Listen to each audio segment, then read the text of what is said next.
Yo, what's up? This is G Money on the Kingship podcast. Now, we have a conversation with Ruby. I don't do interviews. She's the only person I've ever spoken to, and I can't believe I've spoken to her for almost 2 hours.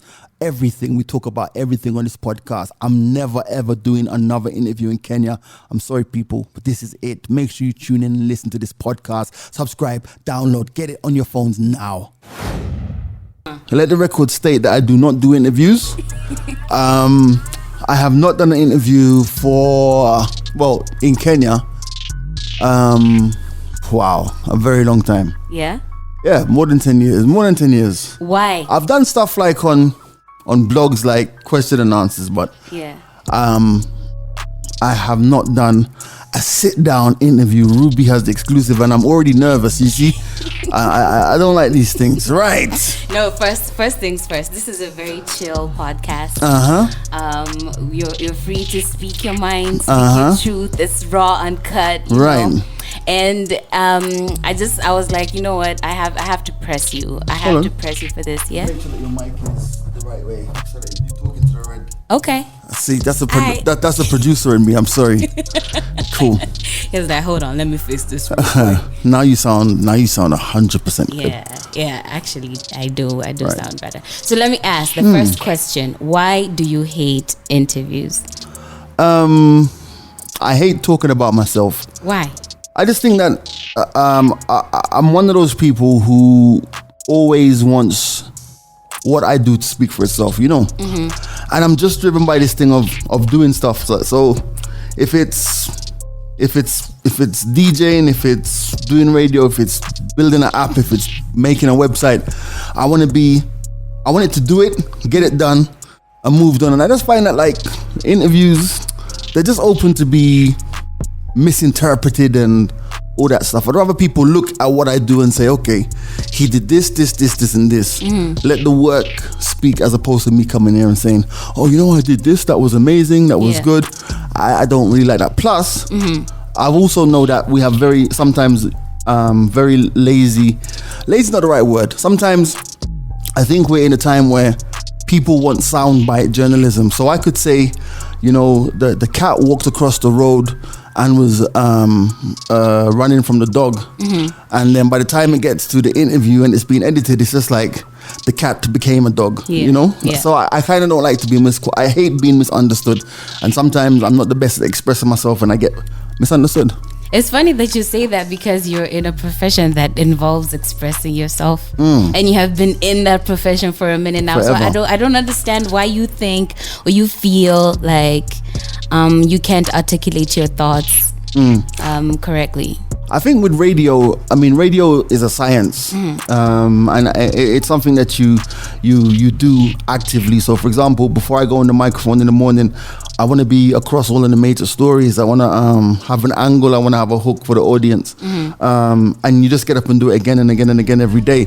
So, I think when I say express myself, it's like, all right, let me go way back.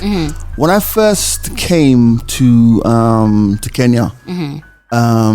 There was a DJ who came to Kenya by the name of Treble T. I used to work with him in London, and he was here to DJ for a gig in either Nakuru or Naivasha, I can't remember. So at the time, he was interviewed by, you know, this is before all of blogs and stuff. So there used to be like a couple of major tabloids that came out Fridays, Thursdays, Sundays, whatever. Yeah. So he was interviewed by one of them, and in that interview, I actually said to him, yo, Treble, be careful as you're doing your interview, you know? Yeah. So Treble being Treble, and he's his joker, he was like,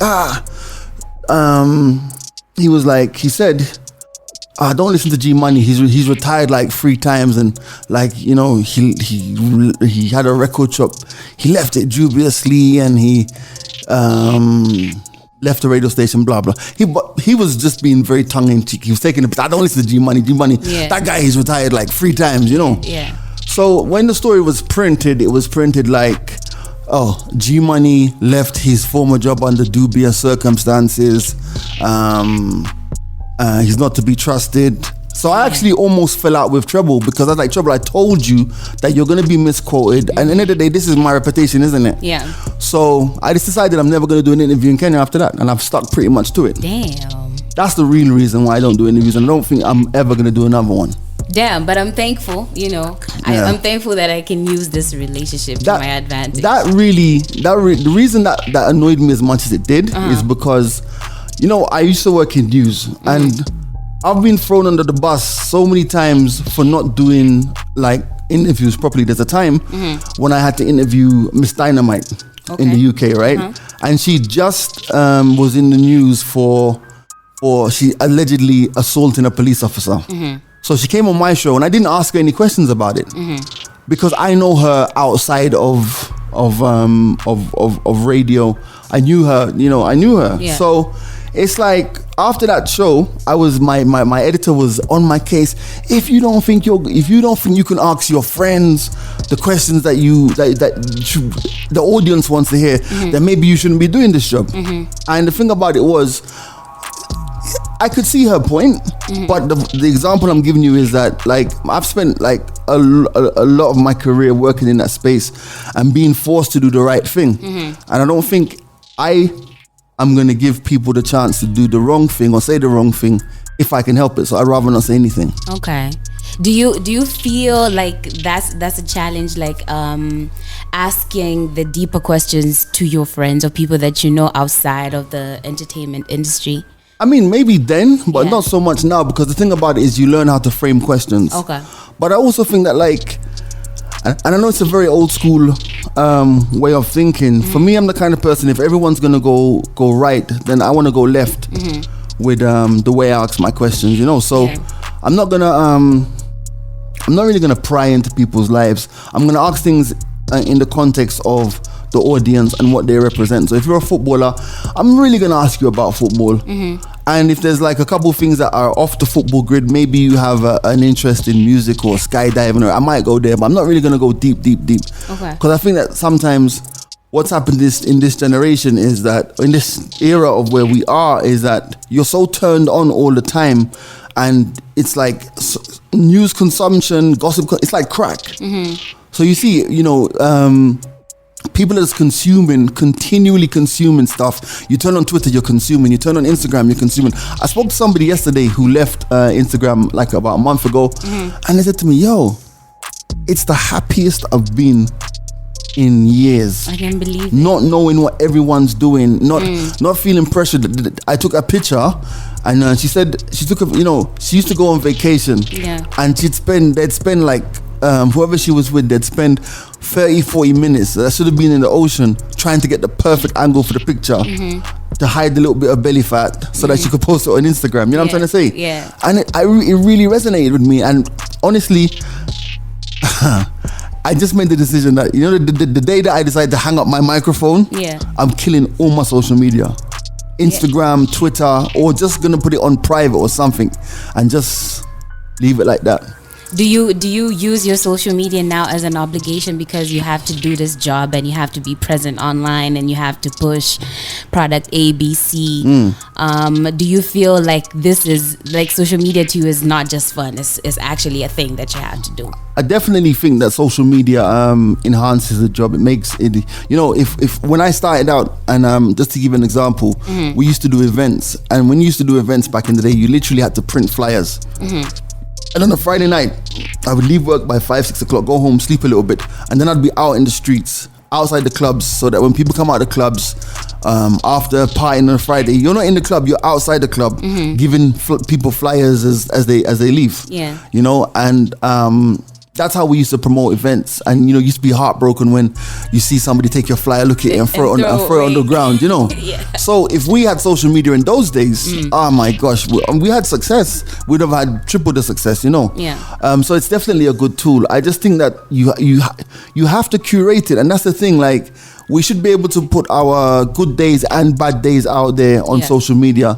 But because it's the court of public opinion and the court of just being out there and stuff, it's like there's this pressure to curate your timeline. For example, one of the things that I actually enjoy doing is taking random pictures. Like, for example, you know, I can look out a window and see there's a sunlight, or just, you know, I could be in a hood somewhere and I'm, you know, there's Mabatini against a sunset or something. I have a completely separate Instagram account where there's no pictures of me, there's no pictures of whatever, and it has maybe 200 or 300 followers, and it's just pictures of the sky. It's just pictures of just random stuff. You know what I'm trying to say? Things that perhaps people wouldn't even know that I'm interested in doing. So I mean, there's a whole thing in it, and it's deeper than that, because, you know, there's a time when I used to post pictures of my niece a lot on social media, until, you know, I realized that I was just being a social media uncle. I wasn't being an uncle. I didn't know when she had her first tooth or took her first step, but I knew she took a cute picture. So that's why I slowed that down. And now that we have conversations, you know, at the time my brother said to me, you know, Ella doesn't need a social media uncle. She needs an uncle. And it hit me so solidly, because, you know, I realized that social media had been a substitute for affection. So now she says on FaceTime, I want to speak to my uncle, and she'll FaceTime me, hey uncle, how you doing? And there's a connection. A connection that maybe wouldn't have been there if I hadn't received that reality check back there. So yeah, it's for business. It's beautiful. Is it something that you struggle with? Everybody knows that everybody goes through bad days, because we're all human beings. You're not on every single day. And sometimes I get on Twitter and I see you clapping back and I'm like, God damn, like, what happened today? Is it something that you struggle with, or sometimes are you just like, fuck it, I'm just gonna express myself the way I want to? I think that, and you'll notice that those days are a lot less frequently than they used to be. Because, you know, I used to always be fighting something on Twitter, especially. But it just came to a point, and I came to a realization that A, I don't have to respond to everything. B, the person who I'm gonna now engage in a conversation, we're in two different spheres of our lives. I'm thinking about which Rolex to buy. They're thinking about which Rolex to buy. Sir. You know what I'm trying to say? I'm joking. That was a joke. That was the headline. You'll see people will say, they'll listen to this podcast and they'll say, yo, geez, got it like that. He said he was looking to buy a Rolex. You see what I'm trying to say? Watch. That's the part I'm going to cut. That's what I'm going to quote. That's why I don't do interviews, you know? I get you. Yo, it's crazy. Okay, now let's go back to the beginning. Is this radio thing, this entertainment, the whole DJing event space, is this something that you've always wanted to do all your life? Right, 100%. Let me close that door. I think the ghost just came in. Oh, someone came in.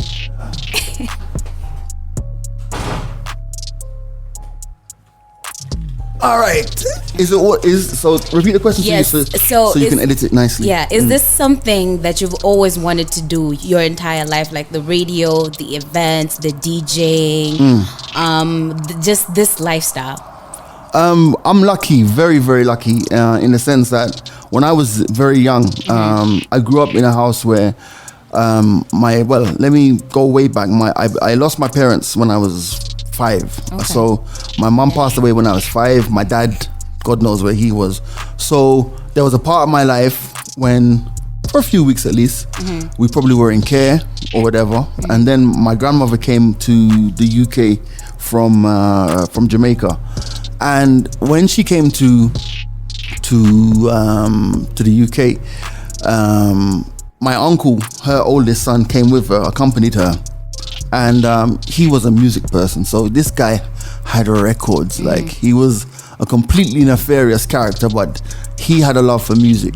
And I think some of my early memories were of hating the music that he played, which happened to be reggae music. Oh wow! You know, because I grew up in the hip hop, electro, the formative days of hip hop. So in the UK, we were listening to the formative days of rap. We're talking about, I'm an old guy, so we're talking about Nucleus. We're talking about, you know, The Message with Grandmaster Flash and those guys. Melly Mel, who I still think is probably the greatest MC ever, will never be mentioned. I don't know why, because of maybe the crazy cowboy suits, but he was my favorite rapper. Like, you know, like, for those of you who know or don't know, just check out Melly Mel. Melly Mel was everything. So that's the time I was growing up. Then on Sundays, I know my grandmother and my uncle would listen to. There's a reggae program that used to come on the Radio London, with a legendary broadcaster called Tony Williams, and you had to listen to this reggae stuff that they were playing, and so it was music was around. My grandma would get us up to go and play gospel music on Sunday mornings. She'd make us go to church even though she wouldn't go. It was just a long thing. So I've been surrounded by music, and as growing up, I was also I haven't changed much. I wasn't the most social person. I've always been socially awkward. It's just like the gift and the curse. Yeah. So I used to lose myself in books and music. So for me, it was always just about music. Like I can remember getting my first Walkman, and I remember buying my first album. I remember getting my first vinyl. I remember, I would just, those days, just put on your skates, go to the little skate area in the estate, put on my headphones and just be skating to music. So music for me was always a release, and I used to consume radio voraciously. I would listen to radio so much that it was crazy. Like I think the best gifts I ever got always had to do with, I got so many radios. I'd go through them, break them, they'd blow up. I'd try to fix them. I'd find a way to get another one. So I just always wanted to do radio. I never ever wanted to do everything else. And while my parents and everyone was like, my grandma and aunts and cousins were like, oh, he's gonna be a lawyer. He's very articulate. And I did all that stuff at school, debating and that whole thing. And everyone thought I was going to be a lawyer, because I've always articulate. Maybe I don't think I can express myself, but if you give me a topic to discuss or to argue, I can dissect it. And I just didn't want to do law, else I'd have been a lawyer. I left Jamaica. My grandmother had made sure that I'd registered for a university in London. Went there, spent a couple of days, decided I'm never going to do this. This is not my thing. I'm not going to go and do law. And then I just bounced and just did nothing for 4 months, and then finally got a job in advertising. Yo, and that was your first entry into entertainment? My first entry into entertainment, I reckon if I can be honest, when I was in the 4th year at high school, there was a competition on the radio in Jamaica, and it was a station called JBC, which for those doesn't even exist anymore. And they were giving you the chance to host your own 15-minute show. And I remember I won that competition. Jesus, I won that competition. Wow. It's crazy, right? It's crazy. When I think it just dawned on me. I actually won the competition.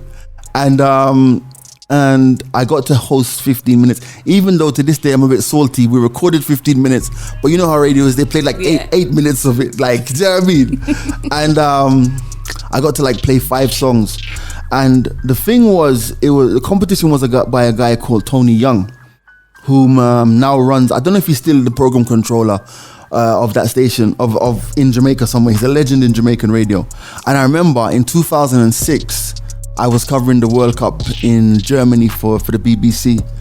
And I was able to do reports for that station in Jamaica, the station that he was heading in Jamaica at the time. And I remember him saying to me, because he didn't know the story, like, because he just was wondering, why would I always do this stuff for this station for free? Yeah. And when it came to the World Cup, and I said to him, Tony, I'm going to be in Germany, and this is, remember, bearing in mind, this is somebody I used to listen to. And I'll do reports for your station. And he was like, okay, that's cool. Let's talk money. And I'm like, no, I'll do it for free. And then he just couldn't work it out. And one day I was in Jamaica and I was on air, and I was on that station, and I said to him, Tony, you probably don't remember this, but when I was and I told him the story, he was blown away, because he could never understand why I would do stuff for the station, but I'd never, and this time, I'm at the BBC, whatever, I'm using their resources to do this stuff. And he could never understand why I would never charge him. But he was the first person who allowed me to, can you imagine like being a teenager walking into this station and all of your icons, like I remember standing in the lobby and seeing like another famous broadcaster walk past, and it's crazy, So yeah. Like my first day at Homeboys, actually, honestly, because I came from being a fan, attending Homeboys events, to actually nagging the hell out of Mwalimu Radio to be Right, like, yo, right. give me a slot. And then coming in there and hearing, yo. So the first time I think I spoke on air, someone said to me, yo, G said you have a nice voice. I was like, what? G Money? But it was, wow. it was incredible. And seeing like Talia, I've seen her on TV since I was a kid. I was just like, yo, this can't be real life. So I can almost relate to that situation. Exactly. Yeah, that's crazy. So how do you now get officially, into the radio business? So officially into the radio business, what happened was when I went back to the UK, this has been in probably 92 or thereabouts, 91, 92. Yeah, a long time ago. In the UK, radio is very different. So there was no black music. Like I said, I mentioned to you that on Sundays there was a reggae program on one of the stations, but that was probably about it.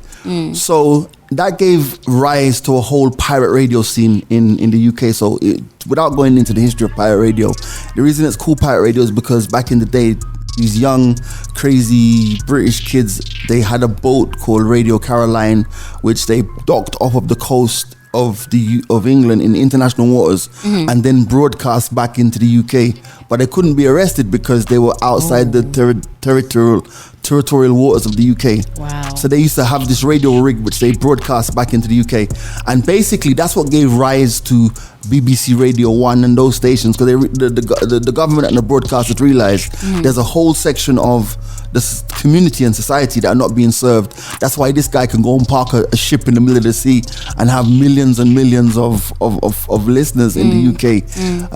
So after that, they developed Radio 1, but the black community never ever had a station. So they never had a station. I mean, there were some stations that played black music, and usually, no disrespect to any of the white guys who used to play black music, but it was tokenism. It's like, you're playing me the latest disco or early hip hop, but everyone who's playing it is white. So that's how the pirate radio scene in the UK developed. And by the time I got back to London, every area had its pirate station that was like the Don. Popping, yeah. So for me, it was really crazy because I'd grown up in northwest London, which is like the estate that I grew up on was a bit rough. Church End Estate, which I don't even know if it's still there. I think they pulled it down and built new housing there or something. So when I went back to London, initially I tried to go back to where I was from, but when I got back to that place, I realized that, hey, I'd been in Jamaica going to school. These mans had been in the UK selling drugs and and like being on the corner and like, like I'm seeing guns and shit. Like this is the whole crack era, you know what I'm trying to say? Yeah. So it's like that's crazy. It was crazy. Like, like I know more about drugs and the drug game than I care to know, and it's mostly vicariously, and it's like, just seeing people who you grew up with who are now fiends, who are now crackheads, and like I won't even lie that, I won't even lie, there were times when I was around people in northwest London, and there were scary moments, like real scary moments, things that happened. And then one day I went to an event, and I never forget it. I went to an event, and in those days I was known as, I wasn't G Money then. Can't remember what my nickname. I didn't even know if I had a nickname then, but I was just this guy who'd come back from Jamaica with a shitload of records. So I used to just like bother these guys to let me play some music. So I remember one night we went to an event in a place called Bridge Park Complex, and I remember the sounds were there, and I was there trying to get some to play. And I remember I went round the back stage where my friends were, and there was like, fam, there was just like a whole bunch of guns, shit, all that stuff was happening there. And in that moment I decided, fuck it, I can't. And I think a couple of days after that I moved from northwest London and I went to South London. So going to South London now had its own range of issues, because I'm not from South London. So there's me. I've gone to South London, and I'm trying now to get onto a pirate radio station in South London. And obviously, none of the people who had stations were interested, because it was like, yo, this is just someone who has records. And I knew a few people in South, but nobody could put me on, you know. And you know, I joined up a little sound system called Heatwave. We used to play house parties, and you know, because I was a junior, they'd let me play like 4 o'clock in the morning. 4 o'clock in the morning. And that's how I honed the DJ craft. Because the thing about it is, I won't tell a lie, at that point in my life, being a DJ was not anything I wanted to do. But it is something I had to do, because it brought me around the people who loved music and potentially could get me into a pirate station. So I had this guy, his name's Barry. Shout out to Barry. Barry was the first black man that I can say I looked at and said, I want to be just like him. Barry was cool. He had the cool family. He had the cool car. He had the job. He always had money. And I remember Barry used to pick me up in his little sports car on a Saturday, and we go and buy records. And when he parks his car outside the record shop, like, everyone's looking like, yo, you know what I'm trying to say? Yeah. And like, he's the man. So I'm spending my little money that I've somehow hustled up on music. And Barry's older brother owned the sound system. So that's the sound system that I was on. So one day Barry says to me, I've come across somebody who knows how to build transmitters. And me being G Money, I was like, yo, let's start our own station. Since I couldn't get onto any other station. So there were 6 of us. I'll never forget, there were 6 of us. 6 became 2 real quick, because you know, it's like 6 of us were excited for the project, but when the project was up and the money wasn't coming in because we were new, everyone just, you know how it is. You all start with energy, but then now, when you start seeing the money isn't coming in, they just bounce. And they all had, and out of respect to them, they all had their other lives, you know. I was the youngest, so I was the one who, I was like, what, you know, I don't think I was 21, 22, those ages. So I was the youngest. So I had all the time to be excited about pirate radio, you know.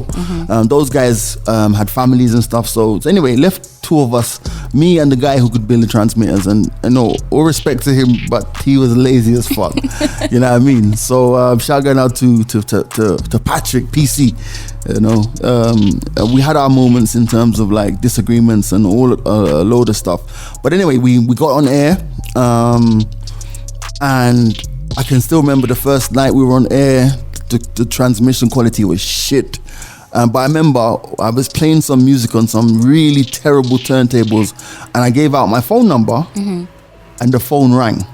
I'm like, fuck, this shit is real. Someone is actually listening to us on our first day of going on air. That's crazy. And the phone rang, and then it rang again, and it rang again. I'm like, shit. And that was how we started Baseline FM, which went on to become one of South London, in fact, one of London's top stations, because I think the reason it was successful, I don't like to give myself credit, but I drove that station because it was all I had, you know. So sleepless nights, evictions, getting kicked out of my house for not paying my rent because I'm buying transmitters, having cars repossessed because I couldn't afford to pay for them. People don't know that. People just, and that's another thing why I don't do interviews in Kenya, because the assumption is amongst many people is that I just started doing this thing here, like, you know, I know and I get it. So many expatriates or people who come from abroad actually come to Africa to shine. It was like, I was doing shit wherever I was, and then I came here to shine. I was fucking doing good. I've always, like, from the age, I can tell you, with the exception of maybe one period, from the age of 19 to this age, I've always made money. Okay. No, and I'm not, and to God be the glory. Okay. You know what I'm trying to say? Yeah, but it's a good flex. And it's a good, no, but it's not even a flex, it's a fact.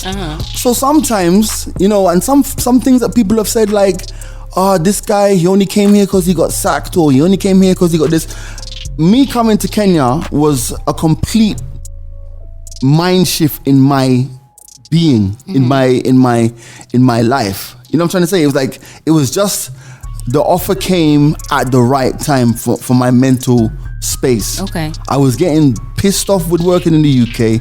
I was hating a lot of people that I was around in the UK. I began to feel claustrophobic in the UK. And then all of a sudden there was this opportunity to go to Kenya. So the universe conspired. Because if I had met John maybe a year before or 2 years before or a year after, I probably wouldn't be here. But when I met John, DJ John, at the radio station in the UK, it was the right time. He sat on my show. He could have sat on anybody else's show. He could have been on any of the other presenters' show. I didn't know the guy. Never heard of him. He was just there in the studio. I had taken notes and like sitting through the show, and I'm like, what the fuck are you doing there? Who are you? And then he told me that, like, listen, we're starting a radio station in Jamaica. And I said to him, in Kenya. I said to him, go launch it and I'll come and do your breakfast show. And it was just bullshit. It wasn't even like a thing. I had no idea. To give it some context, and let's talk money. In those days, right? On a good month, I was earning £5,000, which probably, if you extrapolate that into Kenya shillings now, at the rate of 144, is probably about 750,000 shillings a month. That's in 2007. God damn, homie. So when I say that, to give it context, and God knows what it'll be worth now, what guys are being paid now. The point I'm making is, it wasn't through a place of desperation that I ended up in Kenya. You see what I'm trying to say? Like, I didn't, my first BMW was not in Kenya. You know what I'm trying to say? You've been used to this life. So no, and I'm not saying, that's not so one of the things to go back to the original thing. Sometimes back in the day, I used to see so many people say so many things, and I'm saying to myself, if these guys knew how hard man has worked to get here, no fucking days off, and then somebody's gonna go on Twitter and say, you're lucky you came here, we should kick you out, we should do this, we should do that. It actually used to get to me, but it doesn't anymore. So right now you're cool. I just block and move on. Okay. If it happens. Before we get into this conversation about meeting John and that move to Kenya, can you first take me back to how G Money came into being? As in the name? Yes. Okay. As in, yes, G Money, because I think all right. So before I got into radio properly, and started to hustle, I used to sell clothes. Okay. So I used to have a friend, his name was Federal, another Jamaican dude. I actually met him through his other half, and she was like, yo, this, he's a hustler, he's just from Jamaica, blah, blah, blah. So I'm like, I'm just from Jamaica as well. So anyway, we became friends, and basically he used to live in New York. He got shot up a whole bunch of times in New York, came to England. So shut up. Yeah. Damn. So basically he used to go back and forward from New York to London, and he used to buy clothes. So that was the hustle. You go to New York, you buy the clothes, I come back, we just put them in the back of the car and we just drive around and sell them. And that's how, even to this day, I can tell you, if I have a fashion line, I will make 10% clothes for dudes and 90% for women. Because women spend money on clothes. Dudes are the worst. I swear to God, there must be a stat somewhere that men spend like at least 20 or 30 or 50% less than women on clothes. So it's to sell clothes. And then it's around the time when the movie New Jack City was out, Nino and G Money. So obviously my surname's great, and I had no nickname. I was the DJ with no fucking nickname, and he just started to call me G Money. So wait, before you became G Money, were you DJ Conrad? No. I went through, like, I even through school, like, if I think about it, school days, the only nickname I can tell you I had in Jamaica was English. Oh, okay. Because I was from England. So then, English, wagwan. You get me? Yeah. So, but I never had a nickname, but I was never in that space. Usually you're in a peer group to somebody gives you a nickname. I was always that person who's doing his own shit, like always on my own, always, moving around on my own vibration, Yeah. So, like, a couple of pals just said to me the other day, man, when you were growing up, you were Radio Raheem just in your headphones, like nobody would have thought you'd go on to where you are because you were just always in your own little bubble, you know. So yeah. Did you ever feel secluded? Like, did you feel like you being alone was a matter of circumstance? Like, people are not really on your level, they don't get your vision, like, you know where you're trying to go? I think for me, growing up and growing up especially, first of all, at primary school, I was always wilding out. I was always the kid who was in a fight. I was always the kid that was either reading, listening to music, or fighting. That, like, we used to fight. Like, it was like a box office in those days. Like, yo, Conrad's fighting, blah blah blah. After school, behind the heaters or behind the whatever. Cash me outside. Oh man, it was crazy, bro. It was crazy. So for me, I don't think it's a case of being misunderstood, but I always thought that, like, if I don't fuck with you, then there's no need for me to show that. I'll show respect and I'll show everything, right? But if I don't fuck with you, like, I don't feel the need to be around people. That's just me, and I've always been like that. Like, I've just always been like that. I've just never felt the need to be around people, and sometimes it does become an element of they don't understand, like, the way my brain works, because my brain I don't think my brain operates the same way that normal people's brains, because I'm always thinking about what next, and I think if I went to therapy, they'd probably say, you know, when you were a child, you know, the loss of your parents and the neglect of your father and this and that spurred you into wanting to always feel like you have to prove yourself. And I think if that's my Achilles heel, I always feel like I have to do what's next. I always feel like I've got to push the bar. Like, I'm never stopping. Like, I just don't stop. Like, I don't stop. And I don't know, it's just weird. Damn. So you said if I went to therapy, meaning that that's not a thing that you've ever thought about? It's not a thing considered? For me, I've been to therapy a couple times, but for me, I'm lucky enough to have a friend who studied that kind of stuff. Okay. So usually I just clock in for those free sessions. Oh yeah? You know what I mean? Damn. Well, it's necessary. You have to, you know, one thing I've learned, and I think I've gotten better with it over the years, is that you have to kind of learn how to talk, because there's no problem that you can't solve. You know, if you don't, there's no problem that you can. No man is an island is the truest quote ever. You know. True. And sometimes as humans, we have a tendency to stack all of our problems up on top of each other, so that it seems like they're insurmountable or unsurmountable, whatever the word is. Yeah. But what I've learned is to look at each problem as just one. So, for example, let's say the electricity bill is here, and the school fees are here, and the car payment is here, and whatever else is here. I don't stack them up anymore. I look at them all as individual issues, because that way they seem a lot more manageable. So that's one thing I learned from therapy.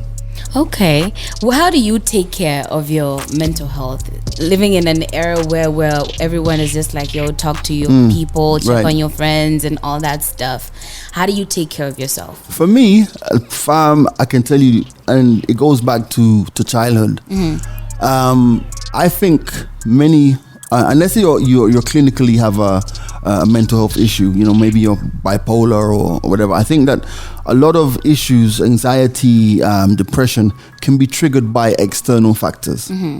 You know, what works for me might not necessarily work for the next person.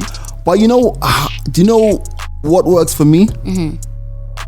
I can count maybe on one hand the people on this planet that I actually really care about. Like, care about completely. Like, you know, you need a kidney, what are you doing on Thursday? You can have it. And it's a very small group. And it's a very insulated group, and it's a lot of it's family, for one, and a few friends who have become family. And I find within that cocoon is all I need. So it's like, it's very hard to throw me off center externally. I mean, things can happen. You can be pissed off at work. Those things happen. By the time something happens externally and I bring it into the cocoon and have a conversation about it, it's gone. But that's what works for me. And then bearing in mind, like I said to you, I've always been a very secluded. Yeah, kind of person. Okay. All right, now talk to me about, the move was it from Baseline FM to BBC or was there something in between? It was Baseline FM to BBC. So how did that happen? So around about 99 or 2000, my brother just messaged me saying we got to get out of here. He's talking about America, yeah. Anyway, so around about that time there, I left the advertising company because I walked out. I walked out of that job. Shit, yeah, trend. I walked out of that job because they'd put me in the office. I used to be the guy who was out looking for work and building stuff and sites, and then they put me in the office, and I hated it, and I quit. I just woke up one day and went to work. I can never forget that day. It was a Wednesday. I turned on the computer at my desk and I just turned it on. It came on and I just walked into the office and said, you know what? I'm not coming back on Monday. Damn. And the guys were like, what do you mean? You have to give us 6 weeks notice. And I'm like, nah, I ain't coming back on Monday. And they were like, no, if you leave now, you're going to be in breach of your contract. You're going to owe us this amount of money. I'm like, yo, sue me. I'm not coming back on Monday. Damn. Yeah. And I left by the Friday. They decided that, hey, listen, this guy ain't come back on Monday. So by the Friday, they had the grace. Thank you very much to those guys back in those days for making it happen. They didn't have to do it, but they turned it around so that they ended up they paid me like 6 weeks salary instead of me having to pay them. Somehow it worked. So I got to leave. My colleagues were like, this guy is nuts. Left. I went to Jamaica, as I always used to do when I was stressed. I went to Jamaica, sat home for like 5-6 weeks. My grandma, she's like, what you can do next? I'm like, I don't know what I'm going to do. And then I went back to the UK and I was like, you know what? If there's one thing I've always wanted to do, I've always wanted to work in a record shop. Like I've always wanted to sell music. Yeah. So I got a job at the leading record shop at the time in South London was called Red Records. If you ask Zach about Red Records, Zach from Homeboys Radio, he'll tell you about Red Records. They were like the black music specialists in the UK. I got a job there, and it was crazy because I was this guy from the radio who had like the illest evening show, nighttime show. It's called The Basement. Back in the day, I had the crazy show called The Basement, which was like hip hop, playing hip hop. And then I'm also now the guy who works in a record shop. So it was kind of a thing like, guys were like, so why are you working in a record shop? You own a radio station, you own a radio station, but why are you working in a record shop? But what people didn't understand was working in a record shop had been such a, like, I used to think it was the coolest job to have when I was growing up. Yeah. So then I realized that actually when you work in a record shop, it's actually work.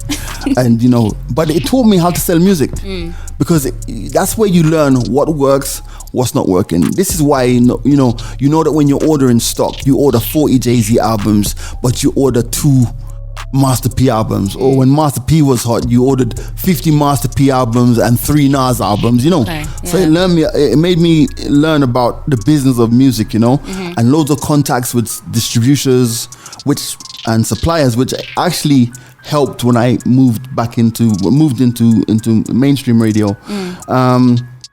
After being in the record shop for 2 years, I was sacked. Was I sacked? No, I wasn't sacked. What happened was, the owner of the shop, the money was being mismanaged. So he was always driving us to sell more. So one day he said to me, look, I've got some investors coming in. They're going to come and look at the shop and assess the business and maybe invest some money. So I need you to clear up the back of the shop. So the back of the shop was huge, a very narrow corridor, but records were everywhere. So I spent the whole day clearing the back of the shop because I believed in the vision, because this is the biggest record. We can't go under. This is the biggest record. And this is also in the transition from MP3s to iTunes and stuff. So, the record shops are fighting a battle. You can hardly find a record shop now. I don't even think you can find one, to be honest. Yeah. So anyway, that evening, after I've cleared the back of the store, we're closing the store. The manager of the store, not the owner, the manager of the store gives me a letter saying, well, the last in, first out basis, we're reducing staff. So I was like, you motherfuckers got me to clean the back of this shop. Like, scrub this shit down for the investors who are coming to look at it. And on the same night, once I've done, you're sacking me. Yeah. So they were like, we can either you can work, we're giving you 2 weeks notice, or we can just pay you your money for 2 weeks and you bounce. I'm like, just give me my money. So they gave me money amount. So I went back to Jamaica, chilled for a while. Recurrent theme in my life, going back to Jamaica to chill. Went back home, chilled for a while, and then I was like, you know what? I'm going to go back to London and I'm going to open my own record shop right next to these motherfuckers. So I went back. I teamed up with a very famous Jamaican record shop owner. His name was Black and Dread, and he was a reggae specialist. So next door to his shop, we opened a shop called CD Link, which was now 100% CDs with a bit of vinyl as well. But I concentrated on having the newest shit. So I ended up having newer stuff than the place that I used to work. Yeah. I mean, I lived to see the owner of the guy who sacked me come to my shop to buy products. Damn. You get me? So I did that for a while. I'm like that. Yeah. I'm like that. How does that feel? You know what? I believe in justice, man. I believe in justice. And it's like if you just give me that letter in the morning. Yeah. And said, before you scrubbed everything. But you made me scrub that. You knew what you were doing. You knew exactly what you were doing, right? Yeah. You made me scrub that shop from top to fucking bottom. And then you sacked me. Nah, fam. Nah, bruv. Fam, I still see that guy when I go to London, and now he sells CDs in a stall outside of a train station. Damn. Imagine that. Yo. Life comes at you fast, man. So, and I don't wish him no bad. Yeah. But at that point in my life, I felt very disrespected, and that's the yardie in me, So that's what happened. Then I had my shop's going fine. It's busy. It's hard juggling the station and work, and working, doing reconciliation at the shop, and then running to do radio, and it became a lot. And then shout going out to, there's a guy called Ray Paul, who's the manager of Shawnee B, and he has his own company called Playmaker. Now he does stuff for Damian Marley and all these guys. At the time, he was the executive at One Extra, and One Extra didn't even exist then. It was called Network X. It was something the BBC were planning. So he called, but I didn't know the guy. He called me one Saturday afternoon, busiest time in the shop. Hi, can I speak to G Money? I'm like, yes, speaking. He goes, yeah, my name is Ray Paul from One Extra. And he started to talk about radio, but I'm like, yeah. I'll call you back. I'm like, what the fuck is this? Who is this guy? Anyway, Ray didn't call back for almost 6 months. Damn. And then I remember at that point, shout out to Semtex, DJ Semtex. Me and Semtex, we're very good friends. We're tight friends. Semtex is one of the few people who, Semtex is very much like me in terms of how he views the industry. He's a beast, in terms of his achievement. He's written a book on hip hop, the history of hip hop. He is the top hip hop DJ in the UK right now. He's had so much success as an A&R at Sony Records. Before that, Def Jam Records. That song that you hear people playing DJs. Mix track. I never knew there was a love like Get Money. He's the person who signed that song. What? That was his first signing, and that song went to #1 in the UK. Crazy. So Semtex's journey in this, he signed J Huz. Ooh. So I'm talking about, this is somebody I've got so much respect for, and remind me, there's a story about Kenya and Semtex I need to tell you as well. Okay. So Semtex was signed, bam, immediately for One Extra. And obviously, he's fighting my corner there as well, So Ray calls me, so then Semtex says to me, yo, listen. And in these days, the artists used to fly to the UK to do promo a lot, right? It's not like now. And so Semtex, at Sony at the time, we had so many artists. We're talking about, Lauryn Hill, Nas. We're talking about Genuine. We're talking about when he went to Def Jam, he had Cisco, Drew Hill, Ludacris, Redman, all those people. All of those people are projects of Sem. And Sem said to me, listen, we're throwing a party for Cisco today. Ray is going to be there. So like, I'm like, shit, I'm closing this shop early. I'm coming to that party. So we go to the party. And Ray, the guy who called me, is there. Mike Anthony, who's another DJ from Rampage, he was there as well. There was a little industry thing, people that kind of stuff. And then Semtex introduces me to Ray, and at the time Ray was standing there with Mike Anthony, and Mike Anthony and I go back because he used to do some business with my pirate station. So I've known him for years, and we started a conversation. And then a week later, Ray calls me and he says, "Come and see me at One Extra at Radio 1 Network X." So now there's this guy and me walking into Radio 1, like I've never been in this building. This is where Tim Westwood does his show from. Yo. This is where the legend John Peel works. This is where Pete Tong does his shows. This is where everybody who you've listened to on the radio as icons do their thing. And I'm walking into this place for a meeting, bruv. So I walk into this place and I'm wearing an Arsenal shirt.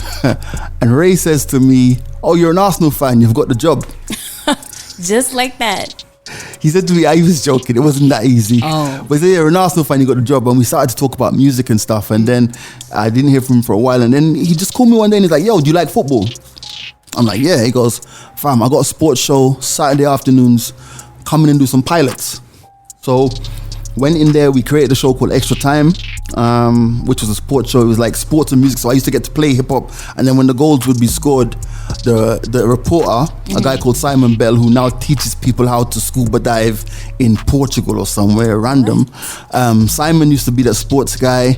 And that show, we rocked it for like 2 years. And that's when I began to learn about broadcasting, because what I was doing before, I was doing radio. But now you are learning how to broadcast, the structure of your links. And I tell people this, when I started at the BBC, no lie, for the first 3, 4, 5 months, my opening link was scripted. I would come to work, you have to come to work 2 hours early. I would sit down at the machine, the computer. Never have I had access to so much resources. Like there's computers, there's radios, there's this. I can take up the phone and call my grandma in Jamaica. Like no one's gonna tell me about you've been on the phone too long. Things have changed since then. But yeah. And prepare, for the show. And I remember we were the first batch of One Extra presenters. So the station went live on a Friday. I did my first show on a Saturday. And I remember I had a mind freeze during the show, and I couldn't remember if it was epitome or epitome. And I just said something along the lines of, this is the epitome. And my mind just couldn't tell me. And I remember reading the Guardian newspaper, like the Sunday after that, and the guy had written in the newspaper, this was followed by a rather bubbly character who didn't know the difference between epitome and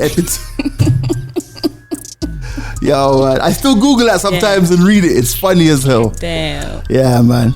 Is working for the BBC everything we think it is? Yes and no. In terms of training, in terms of trying to be impartial, even though they do fuck up sometimes, as you can see this week with the whole N-word saga. Yeah. But I've never regretted working there. It's a great place to learn as well. Things have changed a lot because as things have gone digital, they can't just get the money they used to get and just put out the output they used to put. They've got to step with the times and remain relevant. But man, I had a great time there. It was amazing time there. Made lifelong friends there. And at some point, I'm pretty certain that I'll be back there working in some capacity. Yeah. In this lifetime. In this lifetime. Okay. In this very near lifetime. Okay, talk to me about the link up with John. And him, you've mentioned him sitting through your show, and now I guess that move to Nairobi, Kenya. So with John, I met John. He was on the show, just like doing some training and stuff. Met him. Then I think I gave him a CD with like some of my stuff that I'd done. I remember meeting him. True story. I remember meeting John and taking him to a Jamaican restaurant in London called Mr. Jerk. Now, I didn't know that John didn't like spicy food, but I took him to a Jamaican restaurant and ordered jerk chicken. So he politely nibbled. I'm like, this guy. Then it's only years later I realized he didn't like spicy food, but yeah. But and then he came back to Kenya. By then I was still at the BBC. We were emailing back and with him, and this, when we say emailing, I now appreciate the effort, because emailing in them days there was a long thing, because the internet was so slow over here. Emailing back and forward, they offered me this. I was like, nah, I'm earning much more than that. The minimum I could come for is this. And I genuinely did not believe that it was going to happen. And then when we agreed, I was given a dilemma, because it's like, now you're saying to yourself, okay, am I, what's the word I'm looking for? Am I gonna turn this opportunity down? Because, you know, I mean, what am I doing? Why am I going to Africa? Yeah. Like, why am I really at this point in your career? Why are you going to Africa? Why are you going to Kenya? You're not from Kenya. Like, why? And for me, it was like, hold on 1 second, Ruby. Yes. I want to just check this audio. I would hate to think that. Let me stop it. All right, just so you guys know, I just had to stop to check the audio. It's just the producer and me, right? So the audio's fine. So that he doesn't have to do this again. Yeah, so I don't have to do this again, right? So, so at that time now, I'm being faced with a dilemma. Yeah. I've got this offer on the table. It's not money. Take money out of it, because it wasn't a spectacular monetary offer. But I now got this opportunity to go and do this radio thing in a different country. Now, I just said to myself, fam, there was this famous pirate radio guy in the UK. I think his name was Zach something. He was the guy who started like LWR and stuff. I can't remember his name. I might not be his name, but I remember he left the UK and went to set up a station in Ghana. And I thought to myself, yo, that must have been I guess he was Ghanaian. That must have been an amazing move. So I thought to myself, well, you know, if I go to Kenya and I hate it, I'll just come home. So, you know, I didn't get rid of my house. I was still going back and forward, still going home to chill and stuff. And I came out here and we started the show, we started the station, and it was just at that time such good energy. It was such amazing energy. Yeah. And I would go home. I went home after 6 weeks, came back after a few days. And since that day, I don't think at any one time I've spent more than 3 or 4 days in the UK. I've never gone back to the UK for holiday. Dang. I've always gone through the UK to go somewhere else, but I've always just whistle stop, maybe 3 or 4 days, and I'm in and out. And then post-election violence happened. Yeah. So you can imagine post-election violence, 2007, you know, I've watched all of these, as a consumer of news, I've watched all of these military coups and all of these contested elections on television growing up. Now I'm in the middle of a contested election in Africa, and things are tense. And for those of you who are old enough to remember, it was a very tense time. There was a lot of stuff happening. Yeah. And you can imagine me perceiving this through the eyes of someone who's not used to this. Like, I'm not used to this shit. Like, I've been in the country 3 months. I am not used to this shit. And that's when you start to get the phone calls from home. I remember my grandmother called me. She was still alive then. She's like, yo, like, you know, are you about to bounce? My uncles, my grand-uncles are calling me. Everyone's calling me like, yo, get the hell home. And I just remember one morning I was on air and I'm just thinking about, like, okay, you know what? This is a mess. I need to bounce. And it just, something hit me. I was like, you know what? There's a quote from something, and it said, and I can't remember where it's from. It said, if you run today, you're always gonna run, and you'll never be able to come back. And I think it was either a motivational speaker or something. And I just decided, you know what? I'm staying. And I remember there's a directive there. We couldn't do any live broadcasting. And you're talking essentially about a group of young broadcasters, guys who are younger than me, who in most cases didn't even have any radio experience. Didn't have any radio experience. I think now the only people who are there from those days are Corinne and Mike Washira. And Maxi? Max wasn't there. Oh, yeah, Max came later. With Max Kathy came later, yeah. Okay. The only people who were there would be obviously John, Corinne, and Mike. And Michael. Everybody else has gone on to greater things. Not greater things, great things. Yeah. Do you know what I mean? Yeah. And it was just, and if you fast forward where we are now, this is 13 years ago. Mm-hmm. So think about the mindset and the people and how we've evolved. We're all grown-ass people now. Yeah. But those days it was a lot more, Yeah. So helping to navigate that was something that was a conscious decision that I made, and I don't regret staying. Yeah. Because if at any point of my career here in Kenya, if there was any logical exit point, that would have been it.